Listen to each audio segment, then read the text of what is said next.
What is going on, New York Giant fans? Welcome back to another Roster Bubble Series video. Hit the like button if you haven't already, comment and subscribe. Turn on post notifications so you know when a live stream pops or video drops. Appreciate you coming back. Share this out. Do all the good stuff. Another Roster Bubble Series video for you guys today, and we are talking about Chase Cota, the wide receiver. But if you haven't been to these videos already, we take a player that's on the roster bubble. We talk about their background, their competition, ways they can win a spot on the roster, ways they can lose a spot on the roster, and a prediction at the end. So, we're going to talk about Chase Cota today, a wide receiver who's currently on the Giants' IR. Yeah, he's technically on the IR because he suffered a fractured collarbone, but he should be good to go for the majority of training camp in the preseason. But he went to UCLA. He's 24, by the way, 6'4", 200. UCLA for a few years in college and used the extra year of eligibility to go to Oregon in 2022. Undrafted free agent in 23, signed with the Detroit Lions, was released on the 29th of August, was not re-signed to the practice squad, signed with the Chiefs, then released, signed with the Texans, and then he was not retained afterwards. So there is that, and the Giants signed him to a reserves futures contract. So also, by the way, he is the son of former safety Chase Cota, who played with the Panthers, the Saints, the Colts, and the Rams, and his cousin is a safety in the NFL right now. Went with the Titans, the Lions, the Seahawks, the Texans, and the Browns. His name is Brady Breeze, who also went to Oregon. But what is to know about Chase Cota? Well, in his final year at Oregon, he got the most receiving yards he did in any point in his career. 3 touchdowns, 497 yards, 13.8 yards per reception in 10 games. Particularly healthy, I should say. Last preseason had 4 receptions for, I believe, 60 yards against the Giants in the first game, Lions-Giants in the preseason. And here are some traits about him. Good, bad, indifferent. So, good traits: athleticism, toughness, physicality. That's via Sports Illustrated. And why I'm pointing that out is because Detroit Sports Nation kind of has something different. So, again, if you guys watch film, you could look at it and then make your own decision. So, per Detroit Sports Nation, here is the pros. Cota comes to Oregon with plenty of experience in Pac-12, a 4-year contributor at UCLA.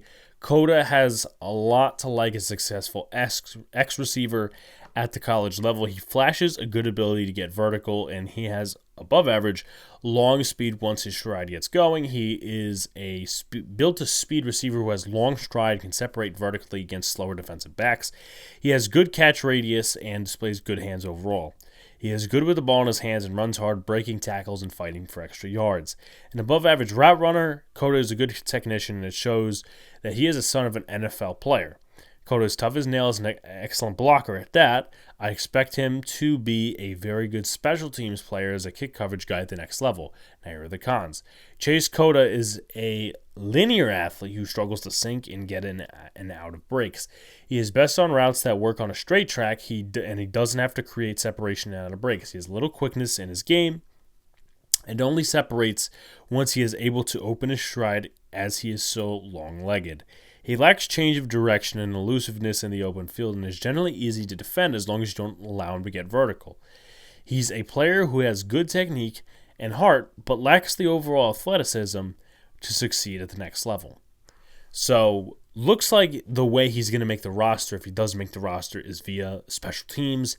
But if they have him on vertical routes, if they work with his technique a little bit, then he could vie for a wide receiver spot, like a wide receiver 6, a wide receiver 5, or a wide receiver 7, depending on the quantity of receivers that the New York Giants want to keep.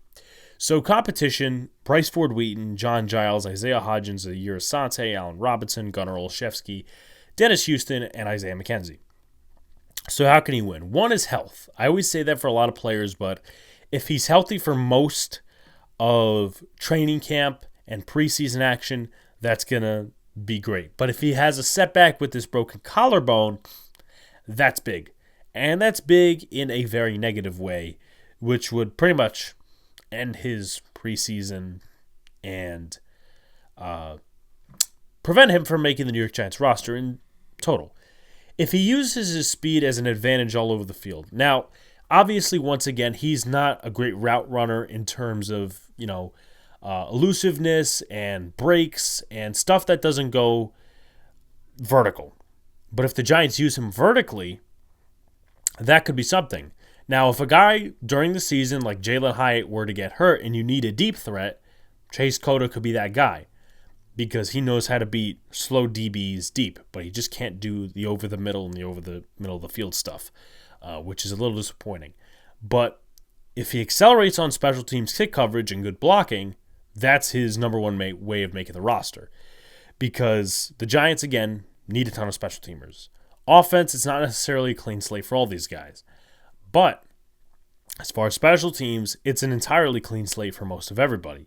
Kickers, long snappers, punters, and gunners, most notably. And Cota, again, he's got his receiving ability, whatever you want to make of it, but if he uses the speed he has to go vertical, he can be a gunner easily because it's not, this, that, and the other thing. He's going down the field to get the punt returner. He's going down the field directly to get the kick returner. So that's where he would excel in that scenario. And it also mentions he's a good blocker. So maybe he could be a blocker on offense as a wide receiver, either for screens or running backs, and on kick return duties. When there's a guy behind you, you block for the guy in front of you. Same thing for punt returns. So it seems like he's very versatile on special teams.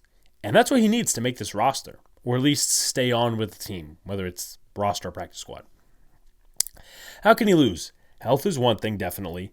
Has trouble with breaks, change of direction, lack of special teams production, quiet camp as a receiver. I don't think he could have a quiet camp as a receiver. I know that we talk about special teams, and that's the way that he's going to make the roster.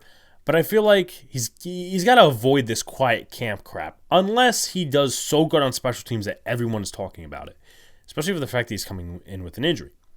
But if he has a quiet camp as a receiver and doesn't do what he did last year with Detroit, that's going to be a tough sell on the Giants to keep you on the roster. Health, obviously, we talked about. Lack of special teams production.